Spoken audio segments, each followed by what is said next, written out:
우리가 살아가는 세상은 참으로 그렇게 여겨질 겁니다. 안개 속과 같다 라고 생각하지 않을까 싶습니다. 내일을 알 수 없기 때문이죠. 내가 무엇인가를 계획했습니다. 그럼에도 내가 계획한 대로 모든 것이 다 이루어지지 않기 때문입니다. 필요한 것이 있을지라도, 내가 원하는 것이 있을지라도 그대로 다 이루어지지 않습니다. 그래서 말합니다. 세상은 광야와 같다라고 말을 하기도 하죠.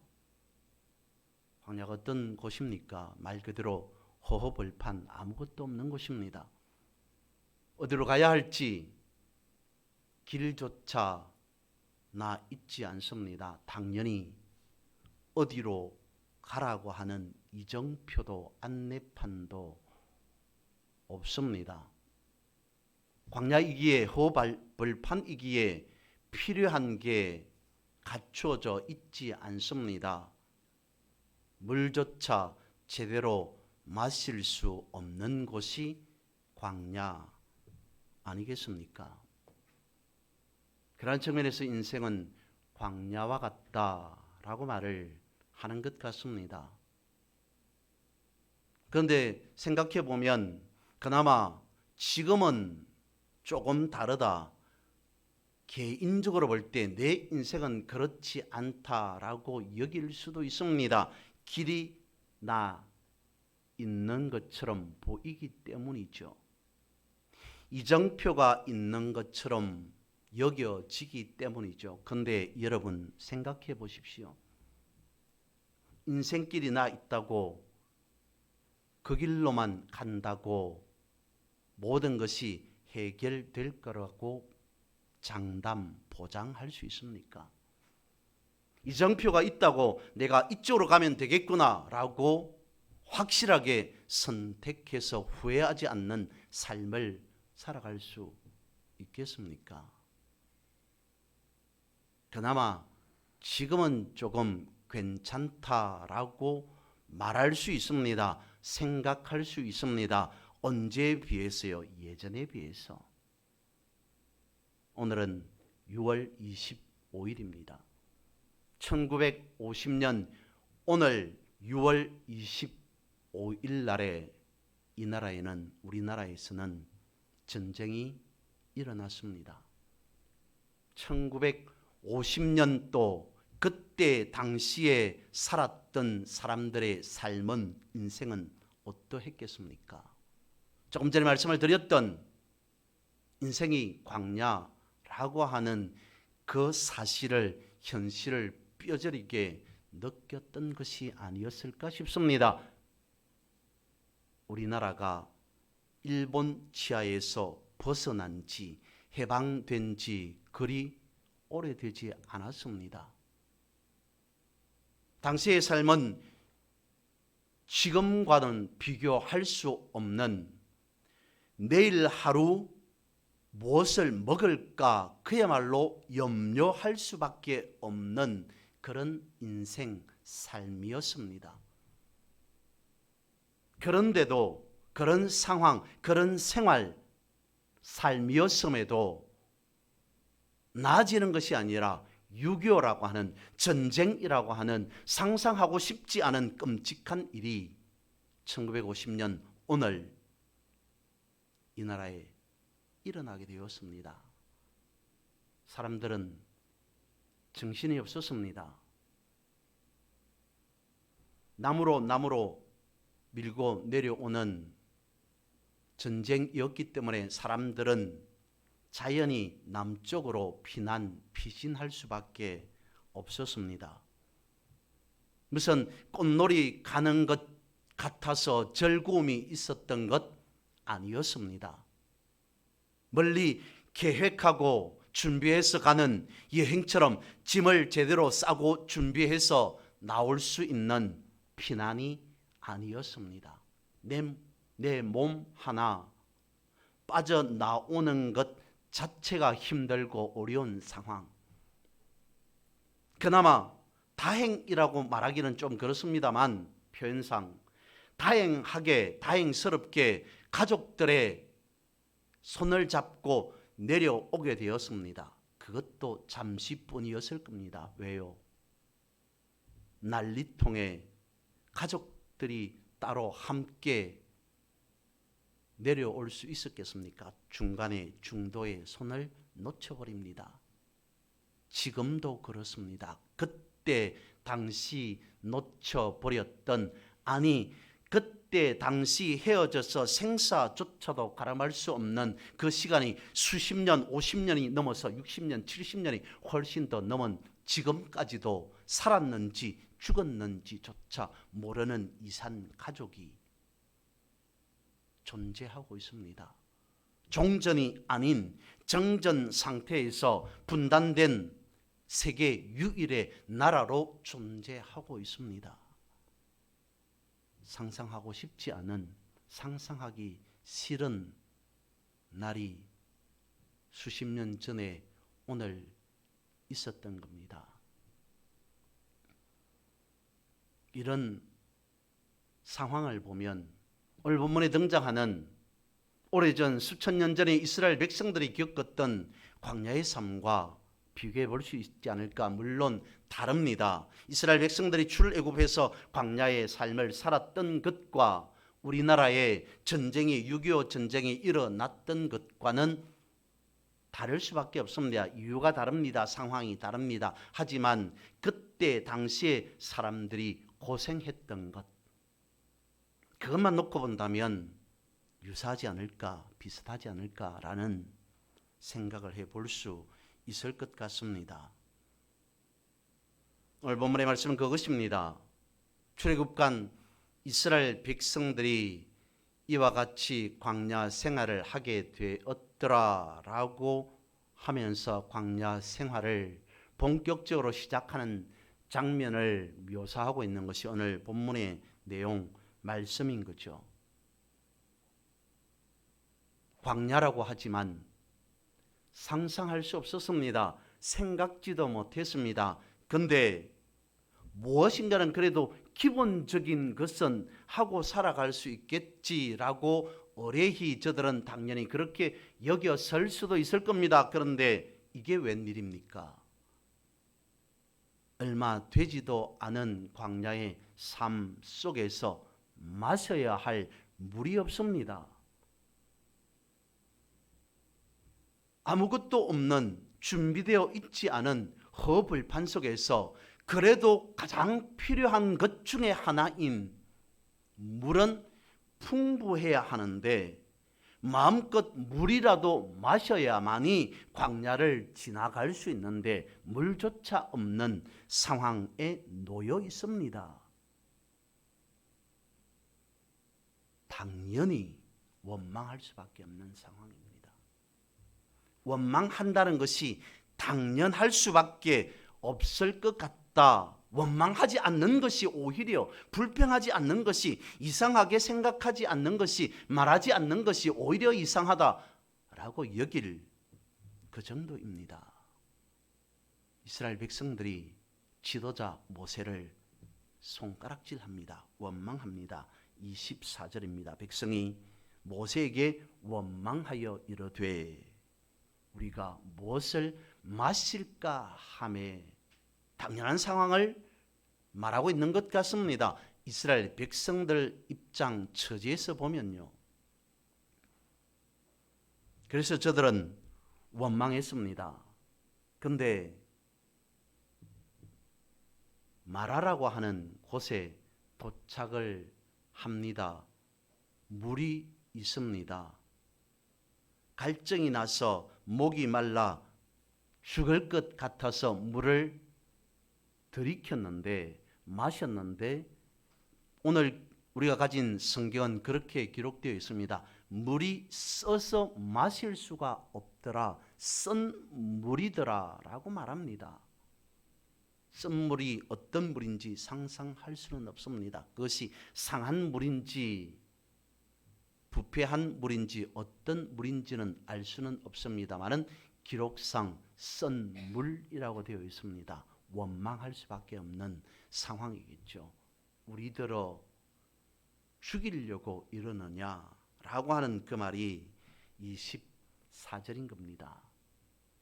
원망은 당연한 것 같습니다. 자연스러운 것 같습니다.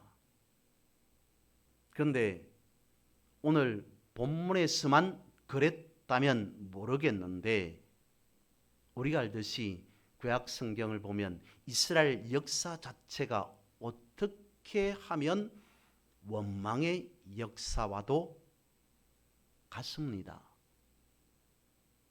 출애굽해서 광야에 나와서 마실 물이 없어서, 아니 물은 있는데 물이 있어서 먹을 수가 없어서 마실 수가 없어서 원망한 것뿐만 아닌 저들에게 조금만 문제가 생기면 원망합니다. 불평합니다. 이스라엘의 역사 자체가 원망의 역사처럼 보입니다. 무엇을 얻고자 함인 걸까요? 원망을 해서 쓴 물이 단물이 된다면 원망 아니라 그보다도 더한 것도 해야 할 것 같습니다. 그런데 원망한다고 상황이 바뀌지는 않습니다. 원망해서 쓴 물이 단물로 변하지 않는다는 사실을 우리는 먼저 기억하고 있어야 합니다.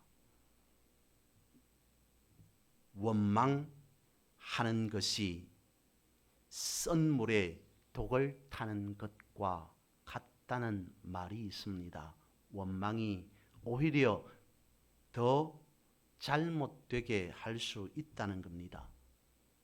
뿐만 아니라 이스라엘 백성들, 그러니까 성경의 역사를 바라보면 기록된 말씀을 보면 이스라엘 백성들은 원망뿐만 아니라 염려, 근심, 걱정도 많이 했습니다. 그래서 성경 말씀하고 있습니다. 원망하지 말라, 그리고 염려하지 말라라고 말씀하십니다. 염려에 대해서 잠시 생각해 보겠습니다. 마태복음 6장과 누가복음 12장 말씀에 보면 염려하지 마라, 염려한다고 키를 한 자나 더할 수 있겠느냐라는 말씀이 있습니다. 염려하지 말라, 염려한다고 상황이 바뀌는 것은 아니다. 오늘 본문의 말씀대로 한다면 원망하지 말라, 원망한다고 상황이 변하는 것은 아니다. 썬물이 단물로 바뀌는 것은 아니다. 라는 그 말을 주님께서는 말씀하십니다. 염려하지 말라. 염려한다고 상황이 변하는 것은 아니다. 원망한다고 상황이 바뀌는 것이 아니다. 키를 한 자나 더 할 수 있는 것은 아니다. 라는 말씀이 성경에서 여기저기서 예수님께서도 또한 말씀하셨습니다. 다시 말씀을 드립니다. 원망하지 말라 강조하고 있습니다. 염려하지 말라 거듭 강조하고 있습니다. 그러면 우리는 이런 생각이 들죠. 아니, 우리가 원망하지 않을 상황 속에서, 내가 염려하지 않을 상황 속에서 원망하고 염려하는 것이 아니라 당연히 오늘 본문의 상황처럼 당연히 염려할 수밖에 없으니까 염려하는 것 아니냐라고 생각할 수 있습니다. 어떻다고요? 내가 염려하는 것은 내 인생, 우리의 삶 자체가 변화무쌍하기 때문에, 내 일을 알 수 없기 때문에, 내가 계획한 대로 모든 일들이 이루어지지 않기 때문에, 어디를 가야 될지 모르기 때문에, 그래서 염려할 수밖에 없다 라는 식으로 염려하는 것을 당연시 여깁니다. 염려하지 않을 상황에서 염려하는 것이 아니라 내가 하는 염려는 당연하다라고 생각합니다. 염려를 당연시 여기는 것이 문제라는 겁니다. 그렇다면 성경에서 거듭 강조하고 있는 원망하지 말라, 염려하지 말라라고 하는 이 말씀은 우리와는 맞지 않는 잘못된 말씀 아니겠습니까? 심지어 주님께서도 잘못된 말씀을 하셨습니다. 염려하지 말라. 염려한다고 그 길을 한 자나 더 할 수 있겠느냐? 라는 잘못된 말씀을 우리에게 가르쳐 주신 것입니다. 무엇이겠습니까? 염려할 수밖에 없는 상황 속에서, 염려가 당연한 현실 속에서 성경은 너무도 동떨어져 있는 나와 우리와 삶과 인생과 너무도 거리가 먼 말씀을 하고 있습니다. 여기까지만 우리가 말씀을 본다면 문제가 있습니다. 그럼에도 왜 도대체 성경은 염려하지 말라라고 말씀하고 계시는가를 우리가 생각해 볼 수 있어야 한다는 겁니다. 이런 말이 있습니다. 염려나 근심한다는 것은 그것이 이루어지기를 강하게 기도하는 것과 같다라는 말씀이 있어요. 다시 말씀을 드립니다.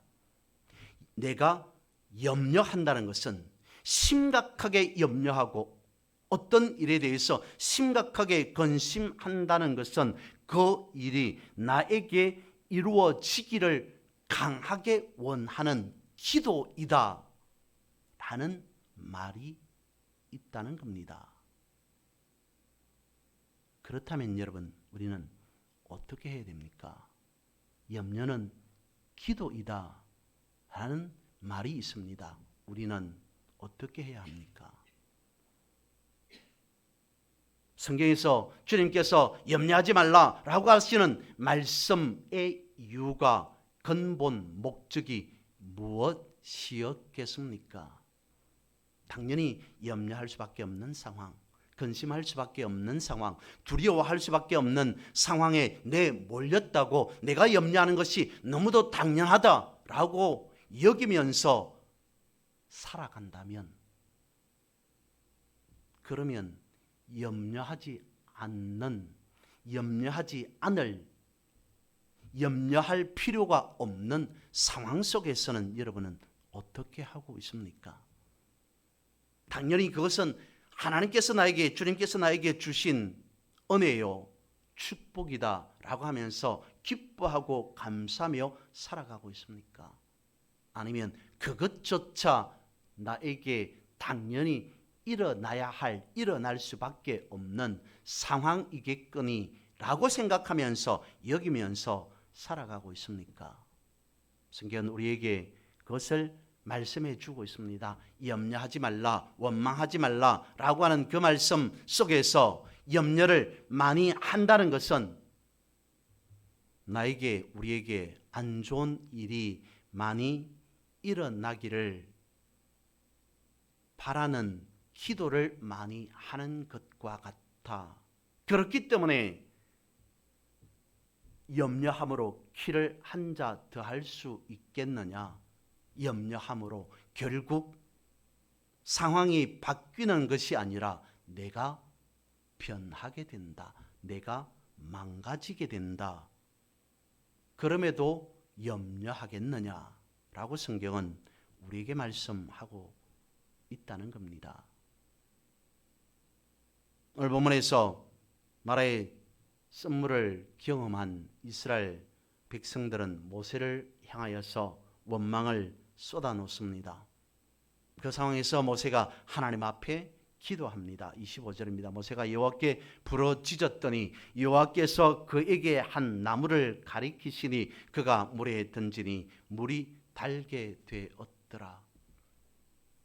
물을 마실 수 없는 광야 속에서 물이 있습니다. 그런데 물이 써서 마실 수 없습니다. 물이 없는 것과 마찬가지였을 겁니다. 원망합니다. 불평합니다. 도대체 우리가 왜? 라고 투덜거립니다. 죽게 생겼다고 여깁니다. 그때 모세가 하나님 앞에 기도합니다. 보셔야 합니다. 눈여겨 말씀을 묵상하셔야 합니다. 하나님께서 나무 하나를 가르쳐서 그 나무를 쓴 물에 집어 던져 넣어라. 편리상 나뭇가지라고 말씀을 드려봅니다. 나뭇가지 하나를 물속에 넣었습니다. 첫 번째 우리가 알아야 될, 묵상해야 될 필요한 것은 무엇이냐면 이겁니다. 모든 이스라엘 백성들이 광야에서 물을 마시지 못해서 원망할 수밖에 없는 상황, 물을 마시지 못해서 죽어갈 수밖에 없는 상황이라고 여기는 그 순간에 나뭇가지를 넣었다는 것은 무슨 특별한 어떤 조치를 취한 것이 아니라는 겁니다. 수십 수백 킬로 가서 어떤 나무가 거기에 있는데 그 나무를 잘라다가 베어다가 가지고 와서 물에 넣어라 라고 하신 것도 아닙니다. 무슨 대단한 어떤 효험이 있는 물질을 넣어라 라고 말씀하신 것도 아닙니다. 그냥 나무 가지 하나를 넣어라 라는 겁니다. 원망할 수밖에 없는 상황에 내몰렸을 때, 염려할 수밖에 없는 상황에 내몰렸을 때, 그럼에도 그 상황 속에서 우리가 원망만 염려만 할 것이 아니라 나에게 가장 가까이 있는, 내가 할 수 있는, 내가 가장 편하게 할 수 있는, 내가 가장 쉽게 할 수 있는 그것을 행하라 라는 것을 오늘 본문 25절에서는 이와 같이 말씀하고 있다는 거죠. 원망하지 말고 눈을 떠서 너희들 옆에 있는 나뭇가지, 물론 평범한 나무는 아니었겠죠. 하나님께서 집어넣어라 라고 하는 그 나무에 무엇인가 특별한 어떤 효험이 있는 나무임에는 틀림없을 것이다라는 상상은 우리가 할 수 있습니다. 그런데 그렇게까지 집요하게 들어가지 않더라도 나뭇가지 옆에 있는, 근처에 있는 나뭇가지 하나를 넣어라 라고 말씀하신 겁니다. 특별한 것이 아닌 우리가 할 수 있는, 원망 말고 우리가 할 수 있는 편리한 쉬운 것, 그것을 찾으라 하나님의 음성이 들려올 겁니다. 그러면 이 나무는 두 번째 어떤 나무이겠습니까? 죽음까지 거론하고 있지 않습니다만 죽음에 이르는 이스라엘 백성들에게 나무를 물속에 써서 마실 수 없는 물속에 집어 던져 넣었습니다. 그런데 달게 되었습니다. 마실 수 있는 물이 되었습니다. 어떤 나무인 겁니까? 죽을 수밖에 없는 상황 속에서 나무가 들어가서 마실 수 있는 단물이 되었으니 생명나무 아니겠습니까? 그러면 우리는 이 상황에서 예수 그리스도의 십자가를 묵상해야 한다는 겁니다. 썬 인생, 원망하고 불평할 수밖에 없는 인생, 그 인생 속에 나무 하나가 들어옴으로 단 인생이 되었더라 라는 것을 말씀해 주고 있습니다. 죽을 수밖에 없는 인생 가운데에서 나무 하나가 십자가 하나로 인해 생명의 인생으로 바뀌었다라고 하는 것을 말씀하고 있습니다. 그러므로 여러분, 원망할 수밖에 없는 상황, 불평할 수밖에 없는 상황, 근심, 걱정, 두려워할 수밖에, 시기, 질투할 수밖에 없는 상황 속에서 내몰려 있습니까? 그럼에도 다시 한번 우리는 생각해야 합니다. 내 옆에 가장 가까이에 편하게 쓸 수 있는 것이 무엇인가? 보이지 않는 하나님에서 보이는 예수 그리스도로 십자가를 지시고 오신 분이 계시지 않습니까? 그럼에도 왜 원망하느냐? 그럼에도 왜 염려하느냐? 내 속에, 우리 속에 생명의 나무인, 영생의 나무인 십자가가 있느냐? 십자가를 내 인생 속에 넣어두어라. 그러면 쓴 물이 단물로 바뀔 것이다 라고 말씀하고 있습니다. 우리의 삶 속에 십자가가 있다면 내 삶은 승리의 삶으로 바뀌게 된다는 것을 말씀하고 있습니다. 그러면서 오늘 본문을 통하여서 성경은 말씀하고 있습니다. 마라를 경험한 인생 가운데에 말씀하고 있습니다. 잊지 말아야 할 것. 25절 하반절부터 말씀하고 있습니다만은 26절 중간을 읽겠습니다. 이르시되 너희가 너희 하나님 나 여호와의 말씀을 보셔야 됩니다. 말을 들어, 말을 듣고, 그리고 순종하고, 말씀 계속 이어집니다. 내가 보기에 의를 행하며 내 계명에 귀를 기울이며 내 모든 규례를 지키면, 하나님의 뜻은 오늘 본문 25절 후반 26절 여기에 있습니다. 저들에게 광야를 이제 시작하기, 광야의 삶을 막 살아가기 시작한 이스라엘 백성들에게 마라를 물이 없어서 물이 써서 마시지 못하게 한 이유는 무엇인가? 26절을 말씀하고 싶어서인 겁니다. 상황은 물이 없어서 물이 써서 마실 수 없는 상황에 놓였습니다. 그런데 하나님은 말씀하십니다. 물이 쓰냐 물이 다냐 물이 있냐 없냐 그것이 중요한 게 아니라 무엇이 중요하다고요? 너희들 속에 하나님이 존재하고 계시냐, 너희들 삶에 하나님이 살아계시냐. 기뻐할 때도 원망스러울 때도 염려할 수밖에 없는, 시기 질투할 수밖에 없는, 두려워할 수밖에 없는 그런 상황 속에 내몰렸을지라도 하나님이 계시냐, 그것이 중요하다. 이것을 잊어버리지 않아야 된다. 그래야 너희들이 살 수 있다라고 하는 말씀을, 나 여호와의 말을 들어 순종하고 내가 보기에 의를 행하며 내 계명에 귀를 기울이며 내 모든 규례를 지키면 지키라라고 말씀하십니다. 무엇을 말씀하고 있다고요? 상황이 문제가 아니라, 문제가 아니라 하나님을 바라보라 라고 말씀하고 있습니다. 우리가 모든 것을 가졌다 할지라도 내 삶 속에, 내 인생 속에, 내 사유 생각 속에 하나님이 존재하지 않는다면 나는 아무것도 가지지 못한 자와 같다라는 것을 말씀하고 있다는 겁니다.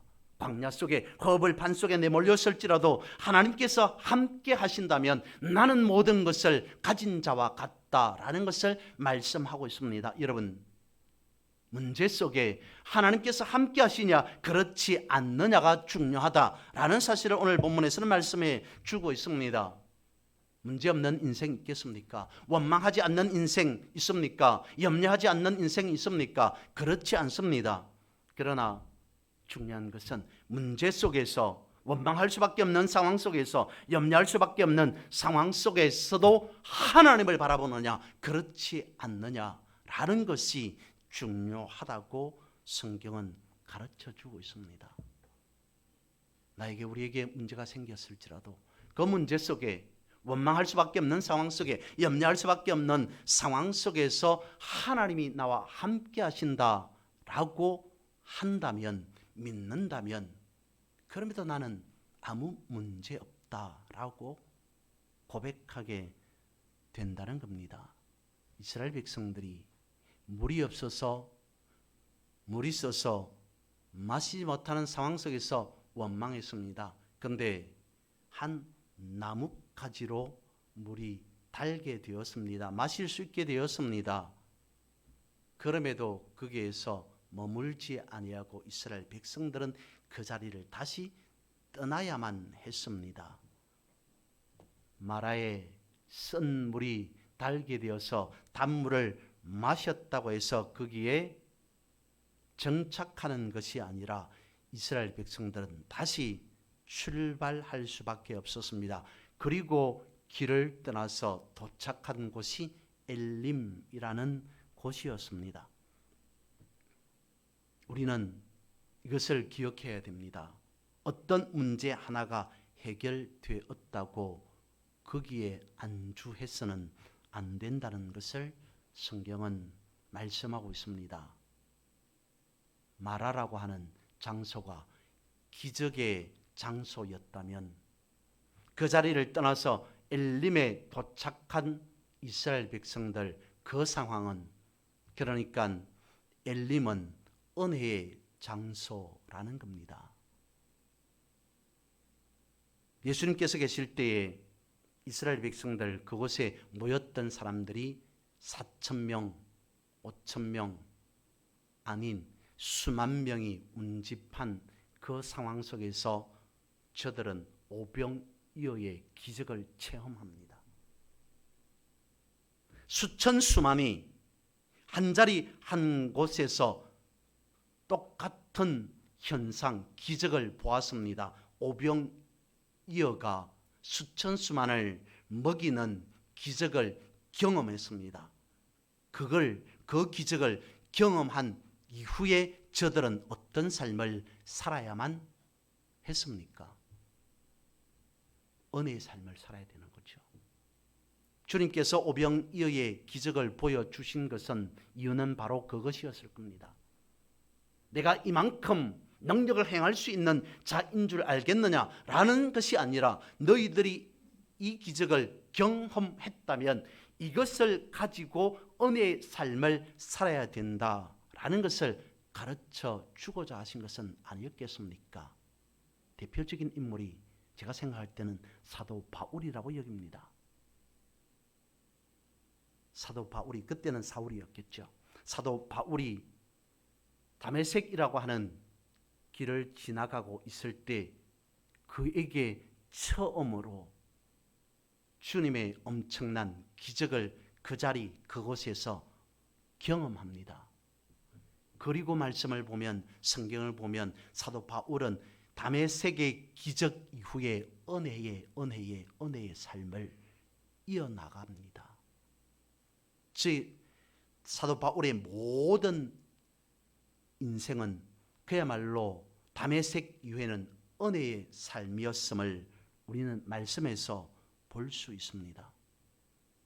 마라가 기적의 장소였다면 엘림은 은혜의 장소라는 거죠. 평생 하나님이 누구이신가, 하나님과 함께함이 무엇인가, 어떠한 것인가를 잊어버리지 아니하고 기억하면서 마라의 썸물을 달게 하셨지, 그리고 엘림의 축복까지 우리에게 허락하셨지라는 이 은혜의 삶을 광야 내도록, 아니 약속의 땅 가나안 땅에 들어가서 그 위에 모든 인생을, 역사를 통해서 저들은 그런 은혜를 고백하면서 살아가야 했던 것이 마땅했습니다. 그것을 가르쳐주는 시작이 엘림이라는 거죠. 그래서 성경학자들은 오늘 본문의 말씀을 이렇게 표현하기도 합니다. 출애굽의 새로운 시작이다. 이미 이스라엘 백성들은 출애굽한 상태입니다. 광야는 이미 시작된 상태입니다. 그런데 마라가 있고 엘림이 있는 이 상황, 그리고 저들이 변해야 할 기점에 놓인 그런 상황을 두고 학자들은 말합니다. 출애굽의 새로운 시작이 오늘 본문의 상황이다. 그러면서 빅터 해밀턴이라는 구약 주석학자가 오늘 본문을 이와 같이 요약 설명해 주고 있습니다. 물을 얻지 못해 썸물을 본 현실이 23절이라면 지도자인 모세에게 쏟아낸 백성들의 원망의 소리에 단물을 만드셨던 하나님의 역사하심, 그것이 25절이라면, 그리고 이후 엘림을 통해 12샘물과 이런 거로에 나무를 통해 주시는 많은 물들이 있는 그곳 엘림, 이것이 27절이라면 이스라엘 백성들은 하나님을 새롭게 경험하고 새로운 인생, 새로운 삶, 다시 말씀을 드리면 거듭난 삶을 살아가야 했던 것이 마땅하다라고까지 말하고 있습니다. 그렇습니다. 하나님께서 엘림까지 예배해 두셨다는 것은 저들에게 기적만 아닌 은혜를 충만하게 준비 예배해 주셨다는 겁니다. 그래서 이 말씀을, 오늘 본문의 말씀을 다시 정리 요약해 보면 이렇게 말씀드릴 수 있습니다. 광야에서의 하나님이 없다고 여기는 하나님의 부재처럼 보이는 현실, 22절에서 23절까지 그런 상황에서 그 현실 앞에서의 이스라엘 백성들의 원망 24절, 그 원망 앞에서 지도자 모세의 역할 25절, 하나님의 율법, 언약의 율법 26절, 그리고 하나님의 은혜로 귀결되는 27절로 정리할 수 있습니다. 무엇보다도 오늘 우리에게 주신 말씀 중에 우리가 기억해야 할 필요성이 있는 말씀은 마지막 27절 이 말씀이지 않을까 싶습니다. 거기서 그들이 그 물 곁에 장막을 치니라. 예전의 말씀에 보면 진을 쳤더라 라고 말씀하고 있습니다. 진을 쳤다, 장막을 쳤다 라고 하는 것은 비로소 이스라엘 백성들이 한숨 돌릴 수 있었다, 여유를 찾을 수 있었다라는 말씀과 같은 의미입니다. 주님께서 하신 오늘 본문의 27절 이 말씀을 주님께서 하신 이 말씀과 연결해 봅니다. 수고하고 무거운 짐진 자들아 다 내게로 오라. 내가 너희를 쉬게 하리라. 수고하고 무거운 짐진 자들아 다 생명의 십자가를 졌던 나에게로 오라. 내가 너희들을, 그런 여러분들을 안식하게 하겠다라고 말씀하십니다. 오늘 우리에게 물이 필요합니다. 생명의 말씀인 물이 필요합니다. 말씀의 물샘이 필요합니다. 성령의 생수가 필요합니다. 주님께서 말씀하십니다. 그들이 그물 곁에 장막을 치니라. 수고하고 무거운 짐진 자들아 다 내게로 오면 안식하게 하리라. 생명의 말씀이 넘치는 삶 속에서, 성령의 강수가 흘러 넘치는 삶 속에서 여러분의 삶에서도, 여러분의 인생 속에서도 엘림의 놀라운 축복과 은혜가 있기를 주님의 이름으로 선포합니다.